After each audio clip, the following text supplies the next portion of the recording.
Hello everyone. तो चलिए आज का क्लास स्टार्ट करते हैं और आज का क्लास आपका 1000 गोल्डन रूल्स का नेक्स्ट पार्ट है, पार्ट नंबर 40।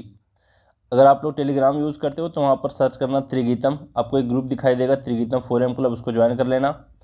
और ये सारे लेक्चर्स के अगर आपको पीडीएफ चाहिए तो लिंक मैं दे रखा हूँ एक एप्लीकेशन का, कमेंट में और डिस्क्रिप्शन में इस वीडियो के, जा करके वहाँ से आप डाउनलोड कर सकते हो और सिस्टमेटिक वे में सारे पीडीएफ वहाँ से कलेक्ट करके प्रिंट आउट भी निकाल सकते हो या फिर वहीं पर पढ़ भी सकते हो।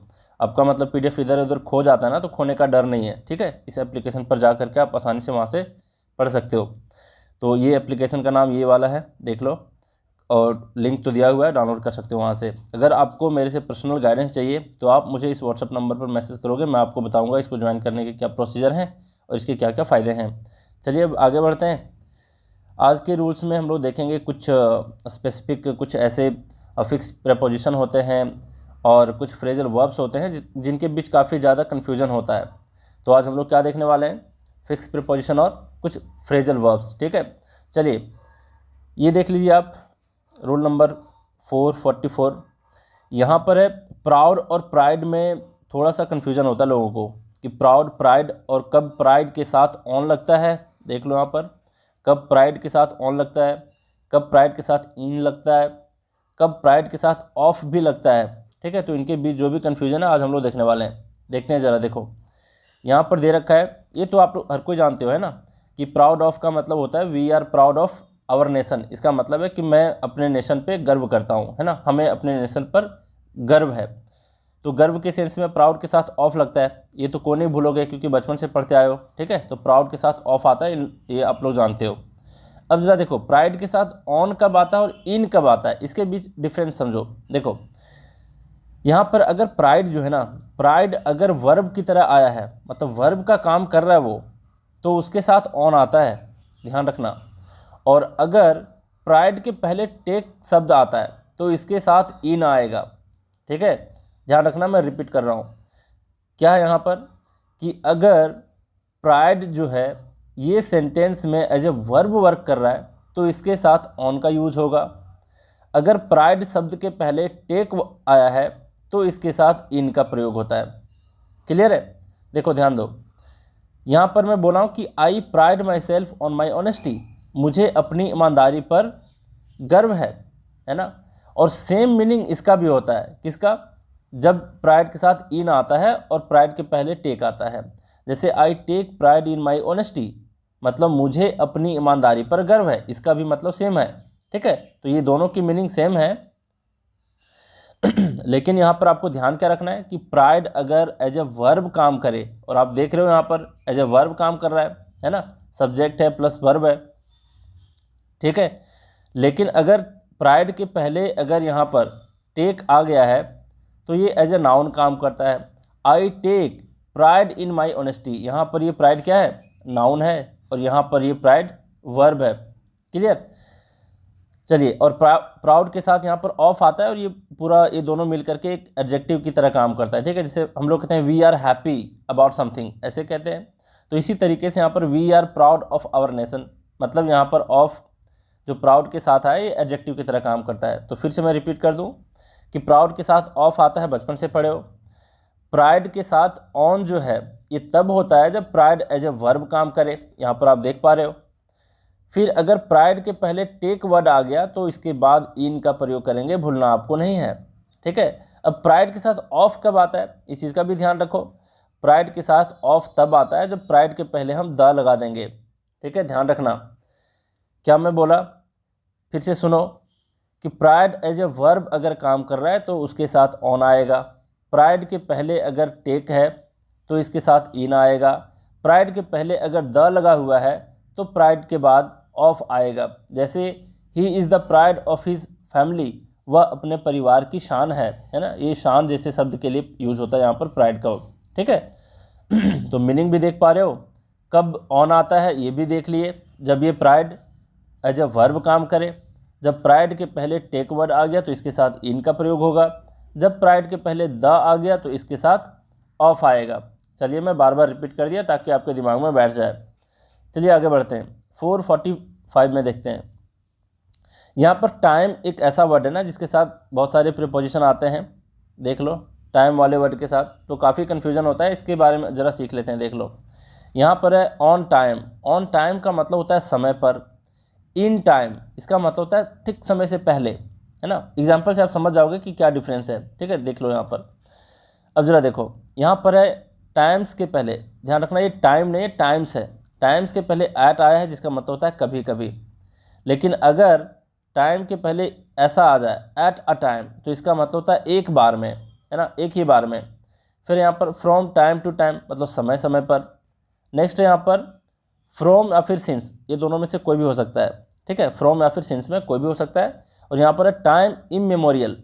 अब ध्यान रखना इसका मीनिंग होता है प्राचीन काल से, मतलब बहुत पहले से, है ना, बहुत लंबे समय से। तो ज़रा फिर से गौर कर लें एक बार, इसका मीनिंग समझो क्या होता है।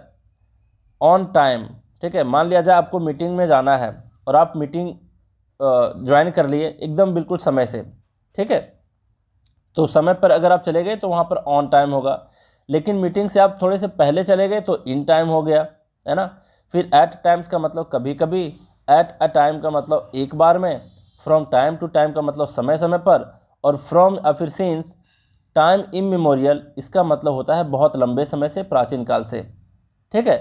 अब ज़रा ध्यान देते हैं, देखो अब एग्जाम्पल समझो। यहाँ पर दिया ऑन टाइम, इसका मतलब बताया समय पर। जैसे the time started on, sorry, the meeting started on time, है ना। मीटिंग जो है स्टार्ट हो गया बिल्कुल समय पर, है ना। 10 बजे अगर स्टार्ट होने थे तो 10 बजे स्टार्ट हो गया, ठीक है। तो यहाँ पर हम क्या लिखेंगे, ऑन टाइम लिखेंगे। लेकिन अगला सेंटेंस समझो कि इन टाइम का मतलब क्या होता है। I arrived in time to have some coffee before the meeting started. अब जाहिर सी बात है, अगर आपको मीटिंग में जा करके अगर आपको कॉफ़ी पीना है तो आपको मीटिंग स्टार्ट होने से पहले जाना होगा, है ना। चलते मीटिंग में कॉफ़ी पियोगे मज़ा नहीं आएगा, है ना। मज़ा आने का सवाल नहीं है, मतलब वो थोड़ा सा वैसा इन जनरल नहीं होता। तो यहाँ पर ये कह रहा है कि आई अराइव्ड इन टाइम, इसका मतलब क्या समझे कि आप पहुँचे हो लेकिन समय से थोड़ा सा पहले पहुँचे हो, है ना। तो इन टाइम का मतलब होता है समय से पहले। और यहाँ पर कौन से समय की बात कर रहा है, मीटिंग स्टार्ट होने के समय से थोड़ा सा पहले पहुँचे हो कॉफ़ी के मज़े लेने के लिए, है ना। तो यहाँ पर समझना ये है कि ऑन टाइम का मतलब होता है समय पर, और इन टाइम का मतलब होता है समय से थोड़ा पहले। फिर यहाँ पर एट टाइम्स, जिसका मतलब होता है कभी कभी। एट टाइम्स का मतलब कभी कभी, सम टाइम्स, है ना, एक ही मीनिंग है।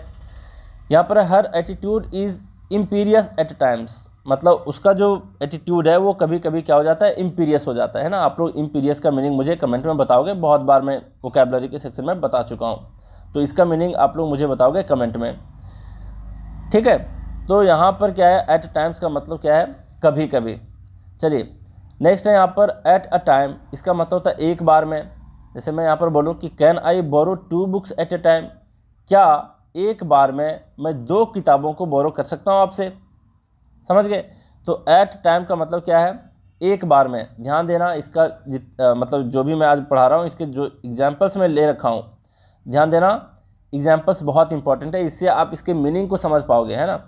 बहुत बार क्या होता है कि समझने के लिए बिल्कुल सटीक एग्जाम्पल आपको नहीं मिलता, लेकिन यहाँ पर जितने एग्जाम्पल्स हैं बिल्कुल परफेक्ट एग्जाम्पल है। अगर उसके एग्जाम्पल्स पर आप फोकस कर दिए, उस एग्जाम्पल्स को 2-4 बार पढ़ दिए तो उसका मीनिंग आपको समझ में आ जाएगा, ठीक है। तो ध्यान दो, यहाँ पर क्या था, एट अ टाइम का मतलब एक बार में। Can I borrow 2 books at a time, क्या एक बार में मैं 2 किताबों को बोरो कर सकता हूँ, ठीक है। फिर देखो फ्रॉम टाइम टू टाइम का मतलब क्या होता है, इसका मतलब समय समय पर। I still think of her from time to time, इसका मतलब क्या होता है, आप लोग को ये भी बता चुका हूँ कि थिंक के बाद ऑफ आता है, जिसका मीनिंग क्या होता है, थिंक ऑफ का मतलब होता है इमेजिन करना, किसी की कल्पना करना, ठीक है। तो यहाँ पर बोल रहा है कि मैं अब भी उसकी कल्पना करता हूँ समय समय पर, मतलब इसका मतलब भी कभी कभी के सेंस में आता है, ठीक है। समय समय पर का मतलब है समटाइम्स। तो फ्रॉम टाइम टू टाइम का मतलब समय समय पर, कभी कभी, है ना। तो I still think of her from time to time, मैं समय समय पर उसके बारे में सोचता हूँ, उसके बारे में कल्पना करता हूँ, क्लियर। फिर यहाँ पर है फ्रॉम सीन्स, फ्रॉम या फिर सीन्स, द टाइम इममेमोरियल का मतलब होता है बहुत लंबे समय से। जैसे यहाँ पर एग्जांपल है, people have been creating art since time immemorial, मतलब लोग जो हैं ये आर्ट को क्रिएट कर रहे हैं बहुत लंबे समय से, प्राचीन काल से, है ना। ये तो ऐसी बात तो है नहीं कि आर्ट हम लोग आज ही क्रिएट करना सीखे हैं या फिर रिसेंटली सीखे हैं, नहीं, बहुत लंबे समय से। तो ध्यान रखना कि अगर आपको दिखाई दे फ्रॉम टाइम इमेमोरियल या फिर सिंस टाइम इमेमोरियल, तो इसका मतलब होता है प्राचीन काल से, बहुत लंबे समय से। फिर से एक बार मीनिंग रिपीट कर दूं। यहाँ पर है ऑन टाइम, जिसका मतलब होता है समय पर, इन टाइम समय से पहले, एट टाइम्स कभी कभी, एट अ टाइम एक बार में, फ्रॉम टाइम टू टाइम समय समय पर, फिर है सिंस या फिर फ्रॉम टाइम इमेमोरियल का मतलब प्राचीन काल से। ठीक है, एक है यहाँ पर टाइम से रिलेटेड बाय द टाइम। तो देख लो बाय द टाइम जो है ये प्रीपोजिशन नहीं है, ये कंजंक्शन है। टाइम को मैं इसलिए ले लिया हूँ ताकि आपके दिमाग में आ भी सकता है कि सर ये प्रीपोजिशन है या कंजंक्शन है। तो देखो कैसे कंजंक्शन है। बाय द टाइम का हम इस्तेमाल सेंटेंस में तब करते हैं जब दो सेंटेंस को हमें जोड़ना होता है। जैसे यहाँ पर देखो, यहाँ पर I had lived in 12 different cities by the time I turned 18। देखो फर्स्ट सेंटेंस है यहाँ पर I had lived in 12 different cities, एक सेंटेंस है यहाँ तक। फिर आई टर्न्ड 18, है ना। तो इन दोनों सेंटेंस को जोड़ने का काम किया है बाय द टाइम। इसलिए बाय द टाइम जो होता है ये कंजंक्शन होता है, जिसका मतलब होता है जब तक। क्या होता है बाय द टाइम का मतलब जब तक। जैसे यहाँ पर बोल रहा है I had lived in 12 different cities, मैं 12 अलग अलग सिटीज़ में रह चुका हूँ। कब तक? जब तक मैं 18 का हो गया, आई टर्न्ड 18। तो बाय द टाइम का मतलब है जब तक। क्लियर? तो बाय द टाइम यहाँ पर कंजंक्शन है, जिसका मतलब है जब तक। चलिए फिर एक बार देख लेते हैं। यहाँ पर इसके बीच कन्फ्यूजन होता है कि लोग क्या करते हैं कि क्वेश्चन में आपको दिखाई देगा यहाँ कंग्रेचुलेट का जो होता है इसके साथ फोर दे करके, है ना, फोर दे करके क्या करता है एग्जाम में पूछ लेता है अक्सर। तो ध्यान रखना कंग्रेचुलेट का मतलब इसके साथ जो आता है प्रीपोजिशन ये फोर नहीं आता, इसके साथ ऑन आता है। ध्यान रखना, बार बार मैं एम्फेसाइज करूंगा इस वर्ड पे कि भाई कंग्रेचुलेट जहाँ भी आपको मिल जाए वहाँ पर फोर का इस्तेमाल मत करना, वहाँ पर ऑन का इस्तेमाल करना। और इसी तरीके से होता है कॉम्प्लीमेंट, कॉम्प्लीमेंट के साथ भी ऑन आता है ना कि फोर। ठीक है, जैसे आप किसी को कॉम्प्लीमेंट देते हो तो उसके ब्यूटी के लिए देते हो, तो फोर ब्यूटी नहीं बोलेंगे, ऑन ब्यूटी कहेंगे। बात समझ रहे हो? तो ध्यान रखना कंग्रेचुलेट रहे या फिर आपका कॉम्प्लीमेंट रहे, दोनों के साथ आपका ऑन आता है। अब आप मुझे कमेंट में बताओगे कि ये वाला कॉम्प्लीमेंट और ये मैं जो अभी लिखने वाला हूँ इसके बीच का क्या डिफरेंस है। कॉम्प्लीमेंट, यहाँ पर कॉम्प्लीमेंट में आई है और यहाँ पर देखोगे कॉम्प्लीमेंट, ये कॉम्प्लीमेंट है, ई है। इन दोनों के बीच आप डिफरेंस मुझे बताओगे कमेंट में। ठीक है, अब जरा ध्यान दो। यहाँ पर एग्जाम्पल था I congratulated Garima on winning the award. Award जीतने पर मैंने गरिमा को क्या किया? बधाई दिया। ठीक है, फिर है I was just complimenting Kirti on her wonderful cooked paratha. तो यहाँ पर देख रहे हो कि कॉम्प्लीमेंट के साथ क्या आया? ऑन आया है। क्लियर? ध्यान रखना इस चीज़ का। चलिए आगे देखते हैं। आगे है 447। यहाँ पर गिव वाले वर्ड के ऊपर हम लोग देखेंगे। गिव एक ऐसा वर्ड है जिसके साथ बहुत तरीके के आपके क्या आते हैं, प्रीपोजिशन आते हैं, जिसका मीनिंग आपको समझना चाहिए। देख लो कौन कौन से हैं। एक तो गिव के साथ फोर्थ आता है, इसका भी मीनिंग वही होता है जो गिव ऑफ का मीनिंग होता है, OFF है। तो गिव ऑफ बोले या फिर गिव फोर्थ बोले, दोनों का सेम मीनिंग होता है। क्या क्या मीनिंग होता है जरा ध्यान दो। इसका मतलब होता है टू एमिट और रिलीज समथिंग, मतलब कुछ चीज़ को अपने से निकालना, छोड़ना। फिर है या फिर to produce something such as a smell या फिर हीट या फिर लाइट, ये सब चीज़ों को प्रोड्यूस करने के सेंस में भी हम लोग गिव फोर्थ या फिर गिव ऑफ का इस्तेमाल करते हैं। किसी चीज़ को अपने से निकालना, जैसे फ्लावर है, फ्लावर से सेंट निकल रहा है ना, या फिर आपको पता चला कि कोई टॉर्च है उससे लाइट निकल रहा है, तो उसमें भी हम लोग क्या करेंगे? गिव फोर्थ या फिर गिव ऑफ का क्या करेंगे? इस्तेमाल करेंगे। ठीक है, तो ध्यान देना, ये है गिव फोर्थ या फिर गिव ऑफ। समझ गए मतलब इसका मतलब होता है टू एमिट या फिर टू प्रोड्यूस। जैसे देखो यहाँ पर इसका इस्तेमाल करते हैं। यहाँ पर है the chimney gave fourth a cloud of grey smoke. देख रहे हो यहाँ पर बोल रहा है कि चिमनी से क्या निकल रहा है? चिमनी से निकल रहा है एक क्लाउड, ग्रे स्मोक का, ग्रे स्मोक का बहुत ज़्यादा क्लाउड निकल रहा है। ठीक है, तो गेव फोर्थ का मतलब यहाँ पर क्या हो गया? टू एमिट करना, टू प्रोड्यूस करना। तो चिमनी क्या प्रोड्यूस कर रहा है? ग्रे स्मोक प्रोड्यूस कर रहा है। फिर क्या रिलीज़ कर रहा है? क्या एमिट कर रहा है? क्या उससे निकल रहा है? तो ग्रे स्मोक निकल रहा है। तो निकलने के सेंस में गिव फोर्थ का फिर गिव ऑफ का इस्तेमाल करते हैं। यहाँ पर फोर्थ की जगह पर ऑफ भी लगा सकते हैं। फिर the flowers give of A fragrant perfume, यहाँ पर है कि फ्लावर से क्या निकल रहे हैं, फ्रेगनेंट परफ्यूम, ठीक है, सेंट भी यहाँ पर कर सकते थे। चलिए, तो गिव ऑफ बोलें या फिर गिव फोर्थ बोलें, दोनों का मतलब सेम होता है कि किसी चीज़ को अपने से निकालना या फिर प्रोड्यूस करना, टू एमिट करना, टू रिलीज करना। क्लियर, उसमें से स्मेल भी हो सकता है, हीट भी हो सकता है, लाइट भी हो सकता है, एनीथिंग हो सकता है। चलिए, फिर एक गिव के साथ इन आता है। गिव के साथ इन आता है, इसके बीच काफ़ी ज़्यादा कन्फ्यूजन है। इसके 3 मीनिंग समझ लो आप, क्या क्या होता है गिव इन का मतलब।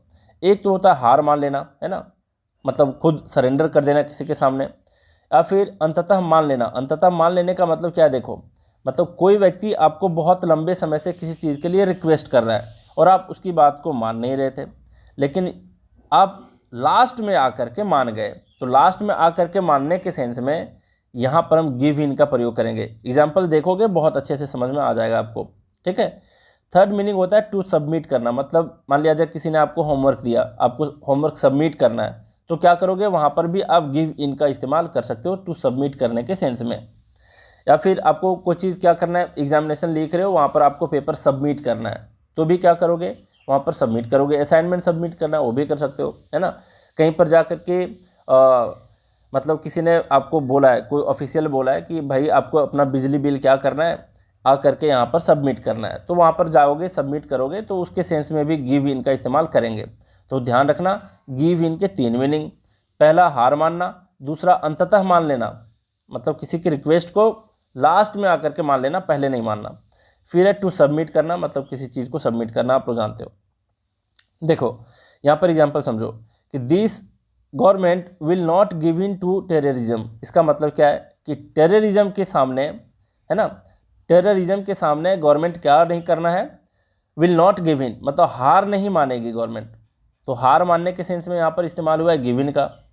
नेक्स्ट है he nagged me so much for your new bike, उसने न्यू बाइक के लिए मुझे इतने बार नैग किया, इतने बार मांगा, है ना, कोशिश किया, दैट इवेंचुअली, कि फाइनली, इवेंचुअली का मतलब फाइनली, आई गेव इन, कि मैं अंततः मान लिया। तो देख लो कि बहुत लंबे समय से बाइक के लिए वो क्या कर रहा था, कोशिश कर रहा था, मांग रहा था, तो लास्ट में क्या किया, आपने मान लिया। क्लियर। फिर है तीसरा मीनिंग यहाँ पर सबमिट करने के सेंस में, you must give in your examination papers now. अब वहाँ पर आता है कोई जो भी एग्जामिनर है वहाँ पर, वो कह रहा है कि भाई अब तुम्हें अपना एग्जामिनेशन पेपर क्या करना चाहिए, गिव इन करना चाहिए, मतलब सबमिट कर देना चाहिए। तो ध्यान रखना, गिव इन के 3 मीनिंग, पहला मीनिंग हार मानना, दूसरा मीनिंग अंततः मान लेना, तीसरा सबमिट करना। क्लियर है। आगे बढ़ते हैं। फिर है गिव आउट। गिव आउट के भी यहाँ पर 3 मीनिंग समझो। गिव आउट, है ना, मतलब एक तो ये मीनिंग यहाँ पर साफ है, गिव आउट का मतलब टू डिस्ट्रीब्यूट करना, मतलब बांटना, लोगों में कोई चीज़ बांटना, है ना, बच्चों में मिठाइयाँ बांटना, लोगों में प्रसाद बांटना, तो गिव आउट भी हम यहाँ पर कह सकते हैं। फिर पहला मीनिंग है समाप्त हो जाना या फिर खत्म हो जाना। ध्यान रखना, गिव आउट का मतलब समाप्त हो जाना या फिर खत्म हो जाना। दूसरा मीनिंग टू स्टॉप वर्किंग, मतलब काम करना बंद कर देना। तीसरा मीनिंग है टू डिस्ट्रीब्यूट करना, मतलब बांटना।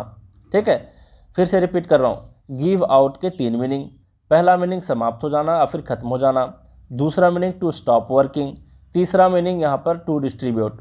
ठीक, अब जरा देखते हैं एग्जाम्पल्स। यहाँ पर है after a month their food supplies gave out. तो मैंने पहला मीनिंग क्या बताया था, खत्म हो जाना, मतलब 1 महीने के बाद उसके फूड सप्लाईज क्या हो गए, खत्म हो गए, समाप्त हो गए। क्लियर। तो गिव आउट का मीनिंग यहाँ पर क्या था, समाप्त होने के सेंस में, खत्म होने के सेंस में। सेकंड देखते हैं यहाँ पर, ये है आपका one of the planes engines gave out in mid air, मतलब जो भी प्लेन्स के इंजन्स हैं उसमें से एक इंजन क्या कर गया, गेव आउट कर गया इन मिड एयर, मतलब बीच हवा में, उड़ते हुए बीच हवा में क्या कर गया, गेव आउट कर गया। तो यहाँ पर गेव आउट का मतलब क्या हुआ कि काम करना बंद कर देना, टू स्टॉप वर्किंग, है ना। तो यहाँ पर टू स्टॉप वर्किंग के सेंस में गेव आउट का मीनिंग है। थर्ड देखो, the teacher gave out the exam papers, teacher ने क्या किया, एग्जाम पेपर्स को डिस्ट्रीब्यूट किया, बच्चों के बीच गेव आउट किया, मतलब डिस्ट्रीब्यूट किया। तो समझ गए, गेव आउट का मतलब डिस्ट्रीब्यूट करना। फिर से समझो तीनों मीनिंग। पहला मीनिंग बताया, गिव आउट का मतलब समाप्त हो जाना या फिर खत्म हो जाना, जैसे यहाँ पर किसी का राशन खत्म हो गया, है ना, या फिर किसी के फूड सप्लाईज खत्म हो गए। फिर दूसरा था टू स्टॉप वर्किंग, जिसे जहाज़ का बीच रास्ते में काम करना बंद कर देना, है ना। फिर है टू डिस्ट्रीब्यूट, जैसे एग्जामिनेशन पेपर को डिस्ट्रीब्यूट किया। तो ध्यान रखना तीनों मीनिंग, गिव आउट का मीनिंग समाप्त हो जाना या फिर खत्म हो जाना, टू स्टॉप वर्किंग या फिर टू डिस्ट्रीब्यूट, 3 मीनिंग है इसके। आगे देखते हैं, गिव अप का मतलब क्या होता है। गिव अप का मतलब होता है छोड़ देना, किसी व्यक्ति को छोड़ देना, है ना, इस सेंस में भी हम लेते हैं, या फिर कोई आदत को छोड़ देना। दूसरा होता है हार मान लेना, मतलब टू सरेंडर कर देना, है ना, तो हार मानना। अब जरा देखते हैं दोनों मीनिंग में। यहाँ पर है ही इज़ सो अब्यूजिव, वो बहुत ही ज़्यादा अब्यूजिव है। Why don't you give him up, तुम उसे छोड़ क्यों नहीं देते, समझ गए, तुम उसे छोड़ क्यों नहीं देते, तो छोड़ने के सेंस में है गिव अप। दूसरा देखो, I am trying to give up smoking, मतलब किसी आदत को छोड़ देना, यहाँ पर व्यक्ति को छोड़ देने के सेंस में था, यहाँ पर किसी आदत को छोड़ देने के सेंस में है। तो गिव अप का मतलब दोनों सेंस में होता है, मतलब किसी व्यक्ति हो या फिर किसी चीज़ को छोड़ना हो, तो छोड़ने के सेंस में। नेक्स्ट है यहाँ पर I could not solve this problem and finally I give up, मतलब भाई मैं इस प्रॉब्लम को सॉल्व नहीं कर पाया तो फाइनली मैंने गिव अप कर दिया, मतलब हार मान लिया, है ना। तो गिव अप का मतलब क्या है यहाँ पर, हार मान लेना, समझ गए बात को। तो गिव अप का 2 मीनिंग, एक तो किसी चीज़ को छोड़ देना, किसी आदत को छोड़ देना, किसी पर्सन को छोड़ देना, सेकंड मीनिंग हार मान लेना। क्लियर है यहाँ तक। फिर नेक्स्ट है यहाँ पर गिव वन सेल्फ अवे, ध्यान रखना इस चीज़ को, give himself away, give my self away, है ना। तो गिव वन सेल्फ अवे का मतलब होता है टू रिवील करना, उजागर करना, है ना, अपने अंदर की बात को क्या करना, बाहर किसी को दे देना, समझ रहे हो इसका सेंस। अवे का मतलब थोड़ा दूर, बाहर, है ना। तो खुद के अंदर में जो भी छुपा के रखे उसको बाहर अगर किसी को दे देते हो तो इसका मतलब क्या सेंस निकला, इसका सेंस निकला कि कोई चीज़ को, किसी सीक्रेट को आप रिवील कर रहे हो, किसी चीज़ को आप उजागर कर रहे हो लोगों के बीच, ठीक है। जैसे यहाँ पर देखो, यहाँ पर है she had a secret plan, उसके पास एक सीक्रेट प्लान था, but when she faced her crush, जब उसने अपने क्रश को देखा, she gave her self away about the plan, अब उसे तो अपने सीक्रेट प्लान को किसी को बताना नहीं था। अब भाई कोई भी अपने क्रश के सामने फेस करता है, फेस टू फेस होता है, तो क्या होता है वो मतलब काफ़ी ज़्यादा हेजिटेट हो जाते हैं लोग, है ना, और फंबल करने लगते हैं बोलते बोलते कि भाई ये मतलब क्या हो गया, मतलब मेरे सामने मेरा क्रश आ गया, है ना। तो कन्फ्यूजन में क्या करते हैं लोग, अपना सीक्रेट भी बता जाते हैं। तो गेव हर सेल्फ अवे का मतलब है कि अपने अंदर की बात को, अपने सीक्रेट प्लान को रिवील कर देना, है ना, उजागर कर देना। तो यहाँ पर ध्यान रखना, गिव वन सेल्फ अवे का मतलब होता है टू रिवील करना, उजागर करना। लेकिन यहाँ पर ध्यान दो, यहाँ तो था गिव वन सेल्फ अवे, लेकिन अगर गिव के साथ अवे हो, एक ही वर्ड हो, गिव के साथ अवे हो, मतलब गिव वे, है ना, गिव अवे, देख रहे हो यहाँ पर क्या है, गिव अवे, तो इसका मतलब होता है मुफ्त का गिफ्ट या फिर प्राइज। ध्यान देना यहाँ पर, मुफ्त का गिफ्ट मतलब, प्राइज का मतलब क्या होता है, आप कमाते हो किसी चीज़ को, मतलब मेहनत करके प्राइज लेते हो। लेकिन अगर किसी ने आपको बिना मेहनत के मुफ्त का प्राइज दे रहा है, गिफ्ट दे रहा है, तो इसको कहते हैं गिव अवे। जैसे क्या करते हैं बहुत सारे यूट्यूबर्स लोग, गिव अवे करते हैं ना, बोलते हैं मेरे चैनल पे आओ, इतना सब्सक्राइबर बढ़ाओ, इतने लोगों में डिस्ट्रीब्यूट करो, फिर मैं लॉटरी निकालूंगा, ये करूंगा, उसमें जो जीतेगा उसको मैं गिव अवे करूंगा, 10 लोगों को मोबाइल गिफ्ट दूंगा, है ना, ऐसे करते हैं लोग बड़े बड़े यूट्यूबर। तो गिव अवे का मतलब होता है मुफ्त का, या फिर मुफ्त का गिफ्ट या फिर प्राइज़ को क्या करना, किसी को देना, है ना, तो गिव अवे बोलते हैं इसको। जैसे देखो, the store is offering coffee mugs as free giveaways to attract new customers, मतलब कोई भी दुकान वाला है, उसके यहाँ आप विजिट कर रहे हो तो वो आपको ऑफ़र कर रहा है कॉफ़ी मग्स, है ना, गिव अवेज कर रहा है, मतलब प्राइज़ दे रहा है, मुफ्त का गिफ्ट दे रहा है लोगों को अट्रैक्ट करने के लिए, अपने कस्टमर्स को अट्रैक्ट करने के लिए। तो क्या है यहाँ पर, गिव अवे अगर एक साथ है तो इसका मतलब होता है मुफ्त का गिफ्ट या फिर मुफ्त का प्राइज़। क्लियर। अब देखो यहाँ पर एक और कन्फ्यूजन कि गिव अवे था, एक तो था गिव वन सेल्फ अवे, फिर यहाँ पर गिव अवे, लेकिन अगर यहाँ पर गिव और वे है, देख रहे हो यहाँ अवे नहीं है, यहाँ पर अवे नहीं है, यहाँ पर वे है ना। तो इससे भी आप समझ रहे हो कि गिव वे का मतलब होता है रास्ता, अगर आप किसी को रास्ता दे रहे हो जाने के लिए तो भी हम गिव वे का इस्तेमाल करेंगे, लेकिन इसके 2-3 मीनिंग होते हैं, इसको ध्यान से समझना। गिव वे का पहला मीनिंग होता है किसी चीज़ का ढह जाना, किसी चीज़ का कोलैप्स कर जाना, जैसे कोई ब्रिज का कोलैप्स कर जाना, ठीक है, या फिर आप किसी स्टेज पे चढ़े, स्टेज टूट गया, है ना, ढह गया, कोलैप्स कर गया, तो भी उस सेंस में हम गिव वे का इस्तेमाल करेंगे। दूसरा है टू स्टॉप आर्ग्यूइंग और फाइटिंग, किसी के साथ आर्ग्यू करना स्टॉप कर देना, है ना। तीसरा मीनिंग होता है वाहनों या किसी को जाने का रास्ता देना, जैसे देख रहे हो गिव वे, आप किसी को रास्ता दे रहे हो जाने के लिए, है ना। तो यहाँ पर गिव वे का 3 मीनिंग है। एक मीनिंग टू कोलैप्स या फिर ढह जाना, दूसरा मीनिंग टू स्टॉप आर्ग्यूइंग या फिर फाइटिंग, तीसरा मीनिंग है वाहनों या किसी व्यक्ति को जाने का रास्ता देना। ज़रा देखते हैं सेंटेंस में इसका इस्तेमाल। यहाँ पर है द वुडन स्टेज गेव वे, मतलब वुड का जो बना हुआ स्टेज था वो गेव वे कर गया, मतलब कोलैप्स कर गया। Under the weight of the crowd, crowd अगर बहुत सारे होंगे वहाँ पर चढ़े हुए होंगे, बहुत ज़्यादा वेट हो गया होगा, तो वुडन का स्टेज क्या कर गया, गिव वे कर गया, मतलब ढह गया। और ध्यान रखना इस सेंस में, कोलैप्स करने के सेंस में कई एग्जाम्स में कई बार पूछ चुका है गिव वे का मीनिंग, तो ध्यान देना गिव वे का मीनिंग होता है कोलैप्स करना, ढह जाना। दूसरा है we should give way to fools, यहाँ पर क्या मतलब है कि हमें मूर्खों के सामने स्टॉप कर देना चाहिए आर्ग्यू करना, फाइट करना, है ना। We should give way to fools का मतलब मूर्खों के सामने हमें क्या कर देना चाहिए, गिव वे कर देना चाहिए, मतलब स्टॉप आर्ग्यूइंग, स्टॉप फाइटिंग, मतलब हम लोगों को फाइट नहीं करना चाहिए। किसके सामने, फूल्स के सामने। तो गिव वे का यहाँ पर क्या मीनिंग निकल गया, to stop fighting, to stop arguing. Clear. Next यहाँ पर give way to traffic coming from the left, मतलब लेफ्ट से जो ट्रैफिक आ रही है उसको आपको गिव वे देना चाहिए। गिव वे का मतलब रास्ता देना चाहिए। क्लियर है। तो तीनों मीनिंग यहाँ पर क्लियर है। यहाँ पर है टू कोलैप्स या ढह जाना, गिव वे का मतलब, गिव वे का मतलब है टू स्टॉप आर्ग्यूइंग या फिर फाइटिंग। गिव वे का तीसरा मीनिंग है वाहनों या किसी को जाने का रास्ता देना।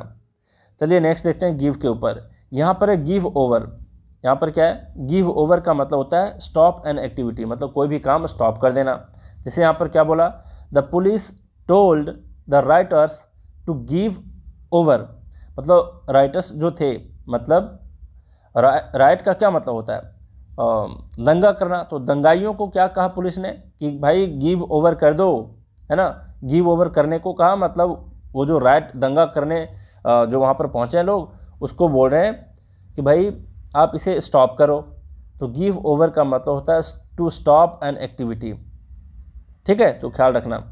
अब जरा देखो यहाँ पर give over to, give over to रहे या फिर गिव ओवर रहे, ध्यान देना ऑलमोस्ट एक ही सेंस में मीनिंग है जहाँ भी आपको दिख जाए।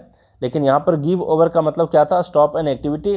गिव ओवर के साथ सिंपली टू आ गया तो इसका मतलब होता है इंटरेस्ट, मतलब सौंपना, किसी को कोई काम किसी को सौंप देना, है ना, पास ऑन रिस्पॉन्सिबिलिटी। सेकेंड मीनिंग है डेडिकेट करना फिर डिवोट करना, किसी को आप डेडिकेट करते हो, है ना, तो उस सेंस में भी गिव ओवर टू करते हो।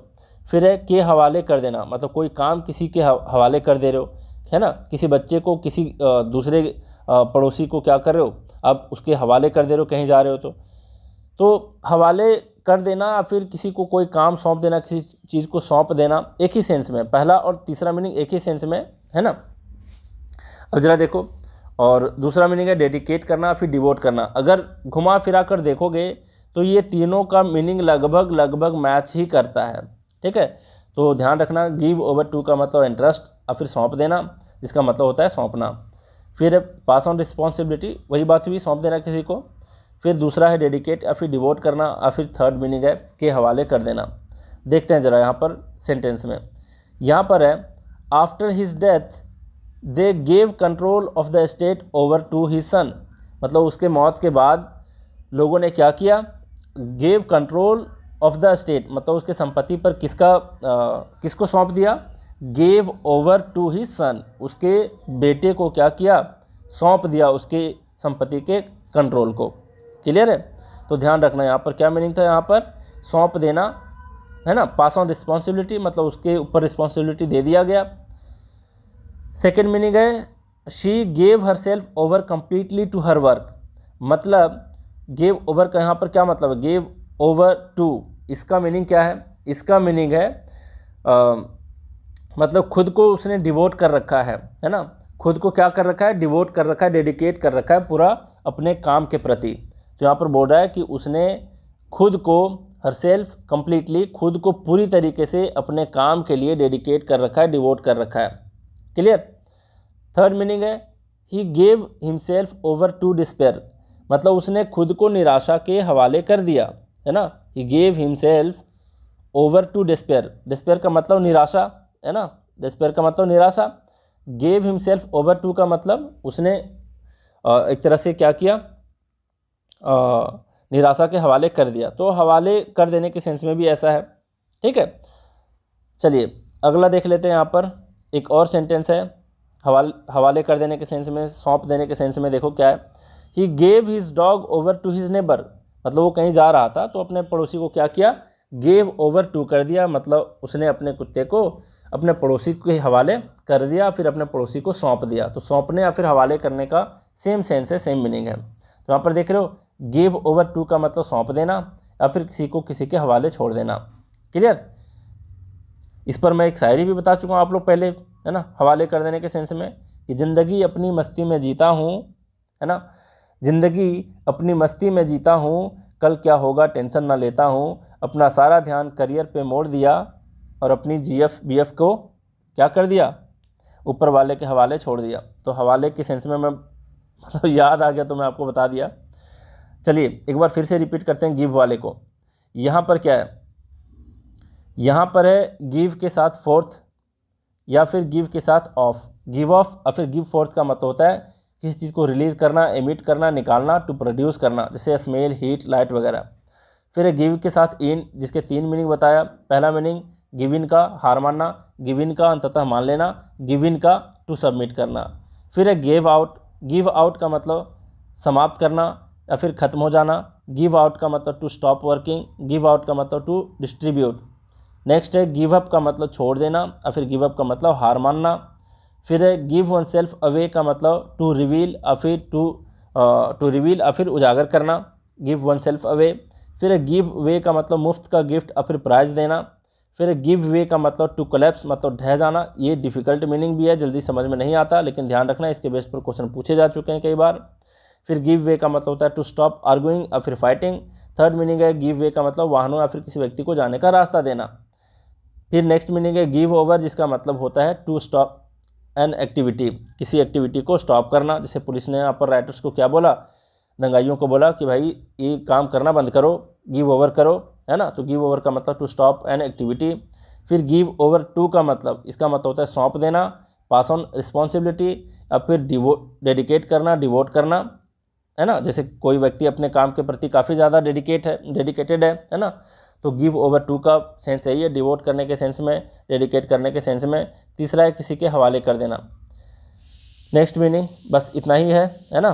तो चलिए फर्स्ट से हम लोग क्या करते हैं, एक बार फिर से क्विक रिवीजन कर लेते हैं। प्राउड के साथ ऑफ आता है, जानते हो आप पहले से।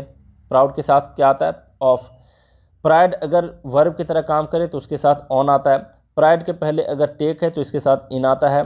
प्राइड के पहले अगर द आ गया, है ना, प्राइड के पहले अगर द है तो इसके बाद ऑफ का इस्तेमाल करेंगे। नेक्स्ट है ऑन टाइम, ऑन टाइम का मतलब होता है समय पर। इन टाइम का मतलब समय से पहले। एट टाइम्स का मतलब समटाइम्स, कभी कभी।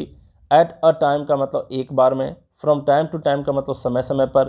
और नेक्स्ट है फ्रॉम या फिर सिंस टाइम इमेमोरियल, जिसका मतलब होता है प्राचीन काल से या फिर बहुत लंबे समय से। नेक्स्ट है बाय द टाइम, जो कि कंजंक्शन है, जिसका मीनिंग होता क्या है, जब तक, है ना। नेक्स्ट देखते हैं, यहाँ पर है कंग्रेचुलेट के बाद आपका क्या आता है, ऑन आता है। नेक्स्ट है कॉम्प्लीमेंट के बाद ऑन आता है, फोर नहीं आता है, ध्यान रखना, बार बार मैं बोल रहा हूँ कि कंग्रेचुलेट के बाद फोर नहीं आता, ऑन आता है, कॉम्प्लीमेंट के बाद ऑन आता है। नेक्स्ट है गिव फोर्थ या फिर गिव ऑफ का मतलब टू एमिट करना, टू प्रोड्यूस करना, टू रिलीज़ करना। नेक्स्ट है गिव इन का 3 मीनिंग, पहला हार मानना, दूसरा अंततः मान लेना और तीसरा सबमिट करना। नेक्स्ट है गिव आउट का मीनिंग, गिव आउट का मीनिंग होता है समाप्त हो जाना, फिर ख़त्म हो जाना, या फिर टू स्टॉप वर्किंग या फिर टू डिस्ट्रीब्यूट। गिव आउट का ये तीनों मीनिंग है। नेक्स्ट है गिव अप का मतलब छोड़ देना, फिर गिव अप का मतलब हार मानना।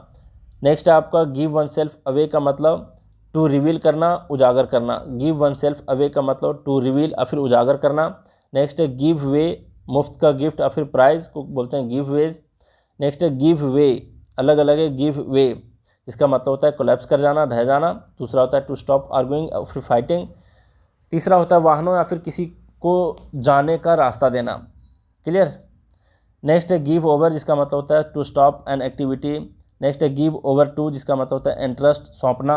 और फिर pass on responsibility, give over to का दूसरा मीनिंग होता है टू डेडिकेट या फिर डिवोट। तीसरा मीनिंग होता है गिव ओवर टू का के हवाले कर देना, किसी के हवाले सौंप देना। फिर नेक्स्ट मीनिंग, अच्छा बस इतना ही है। आप लोग ध्यान रखना कि जब भी फिक्स प्रीपोजिशन पढ़ोगे या फिर जब भी आप फ्रेजल वर्ब्स पढ़ोगे तो उसके मीनिंग को याद करने के बजाय उसके सेंटेंस पर फोकस करना, तब आपको लंबे टाइम तक चीज़ें याद रहेंगी। ठीक है, तो चलिए बहुत कुछ सीखे आज भी तो। और ठीक है, तो वीडियो वगैरह को आप लोग लाइक करते रहना, शेयर करते रहना। तो चलिए आज भी बहुत कुछ सीखे, आज का क्लास हम यहीं रैप अप करते हैं। Thank you very much.